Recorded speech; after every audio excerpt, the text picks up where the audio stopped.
Well, firstly, thanks for giving me some of your time. Absolutely. Thanks for having us. Okay, so let me do sort of a brief introduction and then stop me if I get any of this wrong, okay? So, 6 members of the group, every one of you sing. Simon, Chad and Jordan, you do lead vocals. Chris plays drums, Simon keyboards and guitar, Austin bass, and Chad, Jordan and Caleb all play guitar. That's it. Yeah, smashed it. Nailed it. That's correct, man. 10 points for Gryffindor. Cheers. So Simon, you're originally from Gibraltar. Jordan, you're from Edinburgh, and the other 4 guys are from America. So tell me, how did you all come together? We basically all had mutual contacts who knew one man called Robert Deaton. He's the executive producer of the CMA Awards. He was essentially the guy who had this idea of a band that could play and sing, which would pay homage to the Eagles, but with a new contemporary sound or like melodies. And so when we all sort of heard about this, we were really interested, and we went to Nashville and got in a band room, just the 6 of us, and played Love the One You're With by Stephen Stills, and just kind of really liked the vibe that, I don't know, that was going on, just the acoustic guitars and drums. And yeah, it felt very good. Loads of vocals, very dusty sound, and that's what we're going for. And Robert is Chris's father. He is. Yeah, we go back.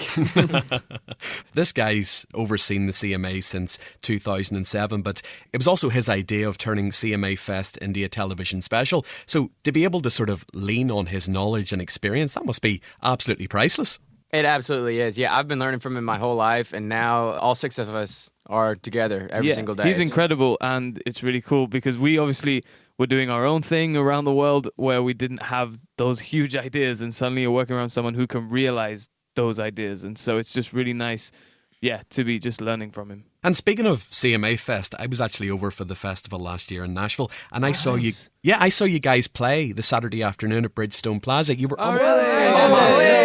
The Maui Gym stage. That was our best performance of the week. It was, man, and we got given free sunglasses. Oh, dude.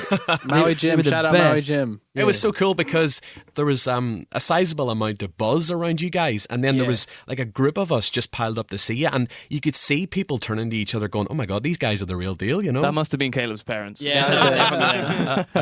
It was so good. So the debut album Rivers, that's getting European release on the 6th of March, produced by Ross Copperman and again Chris, your father, Robert. Tell us a bit about the recording of this brilliant album. I mean, it was old school, man. Like we got in a room and all 6 of us, we laid down the instrumental tracks all together. So we just basically jammed it out as a band. And then once that was recorded, we went back in together and recorded all the vocals. And so we did, I don't know, maybe 3 or 4 takes of each song and decided, take 3, that's the best one or whatever. And it just kind of went together just like that. And honestly, the board mixes don't sound too much different than the actual record. I mean, the actual record obviously has been mixed and mastered, but we really just wanted to have a live sound to it, and that's what we accomplished, I think. Yeah. Looking down the track listing of the album, I was completely sort of knocked out by the songwriting talent involved, and the new single, No Matter What, that's a great example. I mean, Andy Albert, Paul Giovanni, Jordan Schmidt, Mitchell Tenpenny, Devin Dawson. I mean, wow. Yeah. Some incredible writers. Some of Nashville's best right there. They were on a songwriters retreat, and like,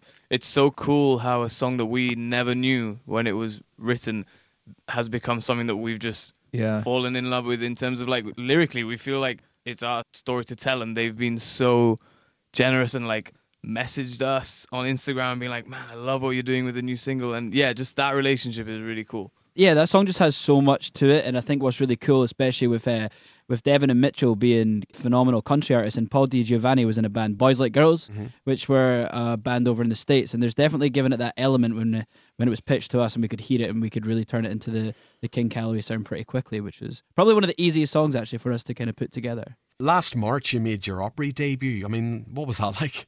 Woo! Yeah, it was magical, like just walking through the artist entrance and the wonderful reception. Brad Paisley introduced us to the stage. It was really surreal. All our families from across the States and like Gibraltar from Scotland flew in just for that. And at the Opry, I don't know if you know, but you only get like 2 songs to perform. And so they all made that effort knowing that. And we had a big after party just yeah, it was just so special, and I think because of that, the Opry really feels like a bit like home for me in Nashville, because I associate it with that big family night. The entire state of Ohio came out to see Caleb. It was pretty awesome. It was amazing. But again, like that backstage area with those dressing rooms, and you think of the people who've walked those halls, it's history making stuff, isn't it? Yeah, it is. Walking around and hearing Ricky Skaggs and his band warming up, and you get to go and sit in and say hey to Ricky and listen to how good all of them are. It's inspiring. That's what I was going to say to you, because, you know, when you see you guys, like a photograph of you guys or whatever, and you see 6 good looking fellas, you kind of initially think maybe manufactured boy band. But for anybody who's maybe... Did you read our Instagram bio? No, but here's the thing. I mean this as a credit to you, as in, like, I would urge people to go to YouTube and watch your performance at the Opry last summer with Ricky Skaggs of Seven Bridges Road. Yeah. The amount of talent, but even just to be able to hold your own on a stage with Ricky Skaggs. Thank you, man. We appreciate that. Thank you so much. Thank you so much. Yeah. We got that label a lot just because, like, we kind of released ourselves like as a band, made ourselves public, released like these pictures, and automatically got put that kind of boy bandish label. But then over the past year, while we've been going out and like releasing music and playing these live shows, and the more that people get to see us, they're just like, oh, I had this one perspective of it. So it's been really cool to see how people have actually been reacting to like live performances, shows, and like videos and all that stuff. Someone actually tweeted us when the music came out, and they said, oh, so King Calaway isn't the dumpster fire I was expecting it to be. This is amazing. Like, that was brilliant. I was like, well done you for, going back on your ego or whatever. Absolutely. And I think that we want people to obviously see us perform and listen to the music and fall in love with it, but we also want people to come and see us and see what we are, like our real lives are all about on social media, and that we really don't take ourselves that seriously, and we just, we are kind of young lads having a good time, but we do really, really take our music seriously, and we want to have that balance between both. I noticed last year as well, I mean, massive stadium show. You opened for Garth Brooks. Yeah. We did. That was man. the first time for all of us playing a stadium, and it was quite a shocking moment for all of us. It was like Austin's hometown. It was like his home show. 75,000 Minnesotans. I couldn't be happier. And at the same time, they all went, you betcha. But something like that, do you remember any of it? Or is it just, does the adrenaline kick in and it's just like... There's 1 second or one moment that I've made a point to remember, and it was we were playing Grow Old, and I was sitting at the piano, and I like started just on the piano, and I think I held the intro for like just an extra round of chords, whatever, 4 bars, and I just looked up. This is absolutely mental, and like, that's a moment where I told myself, I was like, just soak it in for a second, and then just start singing. And after that, I don't know what happened. There was one moment in particular where we did Seven Bridges Road at that show, and a lot of people on the ground floor, they were mostly sitting down. There were some people like in the front rows, like standing up, and like everyone was so attentive watching us play like throughout the stadium. It was amazing. But the moment that we started playing Seven Bridges Road, like we all kind of got together down the front of the stage in a line, started singing it. The entire ground floor, everyone down there stood up and was just having the time of their lives. That is something I will always remember that forever. It's like something I'll never forget. One thing I remember was I looked over my shoulder and Caleb was just screaming of sheer happiness, just running towards Chris's drum kit. I would scream and cry the entire set. It was honestly, and even through in your monitors, I could hear this scream, and I was like, "Where's this coming from?"